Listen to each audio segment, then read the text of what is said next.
देखो इस क्वेश्चन को अगर हम थोड़ा सा समझे पहले, तो देखो क्वेश्चन में क्या बोला जा रहा है कि हमें इन्हें अरेंज करना है in sequence of ease of rotation, carbon carbon bond rotation के अबाउट ईज, मतलब किस में इजीली रोटेशन हो सकता है, किस में नहीं हो सकता, इस सीक्वेंस में हमें अरेंज करना है। इजी टू डिफिकल्ट, मतलब किस में सबसे इजीली होगा, किस में सबसे डिफिकल्ट होगा। तो पहले तो ये समझे कि ये जो बॉन्ड के अबाउट जो रोटेशन की बात हो रही है, जैसे बॉन्ड जो है वो ये वाली बॉन्ड्स, तो पाई बॉन्ड के अबाउट रोटेशन, तो पाई बॉन्ड के अबाउट रोटेशन जैसे जानते हैं हम कि पाई बॉन्ड के अबाउट रोटेशन हम बोलते हैं कि पॉसिबल नहीं है। ठीक है, क्यों पॉसिबल नहीं होती है? क्योंकि पाई बॉन्ड में क्या होता है, रिजिडिटी होती है। ठीक है, तो जिस कारण से क्या होता है कि पाई बॉन्ड के अबाउट रोटेशन पॉसिबल नहीं होता है। तो अब लेकिन हम रोटेट यहाँ पे कर रहे हैं। ठीक है, तो पाई बॉन्ड के अबाउट रोटेशन पॉसिबल कब होता है? देखो एक ही कंडीशन में होता है पाई बॉन्ड के अबाउट रोटेशन, अगर पाई बॉन्ड टूट जाए। अगर पाई बॉन्ड टूटेगी तो क्या होगा, ये जो इलेक्ट्रॉन है, ये इलेक्ट्रॉन जो है वो या तो इस एटम या इस एटम, इनमें से किसी एक पे जाएंगे। ठीक है ना भाई, बॉन्ड टूटेगी तो इलेक्ट्रॉन का क्या होगा, इलेक्ट्रॉन या तो इस पे जाएगा या फिर इस पे जाएगा। ठीक है, तो अब बॉन्ड रोटेशन कब इजीली हो जाएगा? बॉन्ड रोटेशन तब इजीली हो जाएगा कि जब ये वाला जो स्पीशी बन रहा है, ये वाली स्पीशी मतलब बॉन्ड के टूटने के बाद जो स्पीशी बन रही है वो कैसी हो जाए, स्टेबल हो जाए। तो अगर स्टेबल स्पीशी बनेगी तो क्या होगा, हम बोलेंगे कि ये इजीली बॉन्ड टूट जाएगी, और बॉन्ड टूट जाएगी तो क्या होगा, इजीली उसके अबाउट रोटेशन हो जाएगा। ठीक है, तो अब देखो इसी तरीके से हम देखें तो जैसे ये है, हमने क्या बोला कि C डबल बॉन्ड C अगर है तो बॉन्ड अगर टूटेगी या तो ऐसे टूटेगी या ऐसे टूटेगी। तो ऐसे यहां पे देखें दो तरीके हो गए, या तो बॉन्ड ऐसे टूटे, तो अगर बॉन्ड ऐसे टूटी तो देखो क्या हो जाएगा, इधर पॉजिटिव इधर नेगेटिव। मतलब हम पहले क्या कर रहे हैं, चलो इस तरीके से बॉन्ड को तोड़ रहे हैं, तो इधर नेगेटिव इधर पॉजिटिव।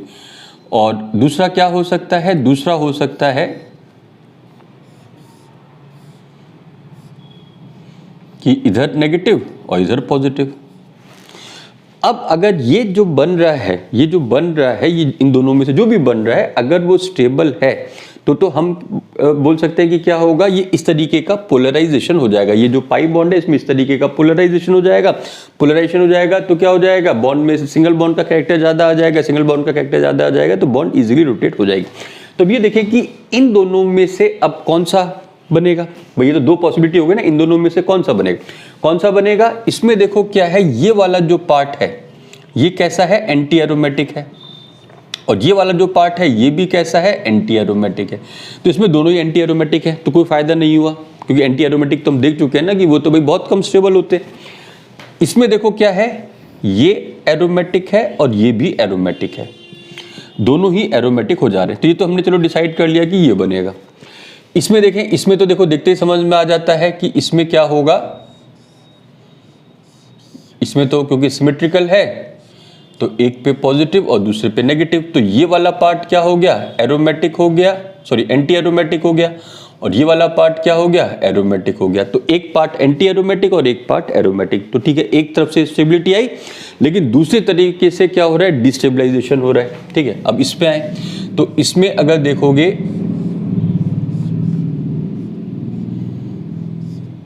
इसमें अनसिमेट्रिकल है, तो इसमें भी दो तरीके पॉसिबल हो गए, एक इधर नेगेटिव इधर पॉजिटिव, और दूसरा उल्टा कर दें,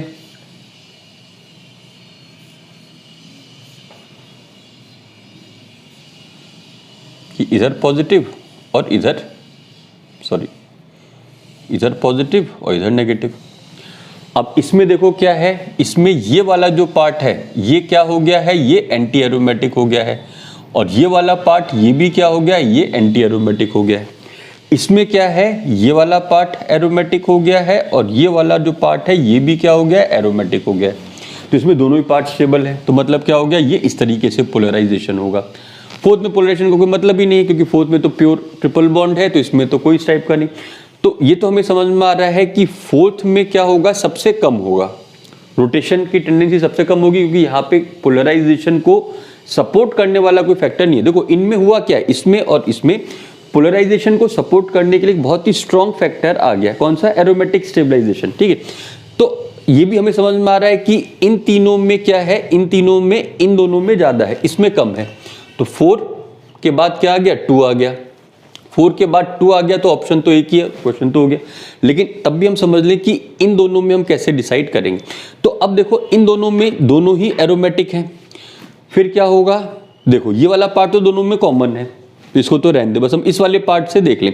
तो इसमें क्या है? ये एरोमेटिक तो है, साथ ही साथ इसमें मोर रेजोनेंस है, इसमें रिलेटिवली क्या है? लेस रेजोनेंस है, ठीक है। सबको समझ में आ रहा होगा। तो ये मतलब क्या हो गया कि इन दोनों में कौन सा ज्यादा पोलराइजेशन स्टेबल हो गया? ये वाला पोलराइजेशन ज्यादा स्टेबल हो गया, ठीक है।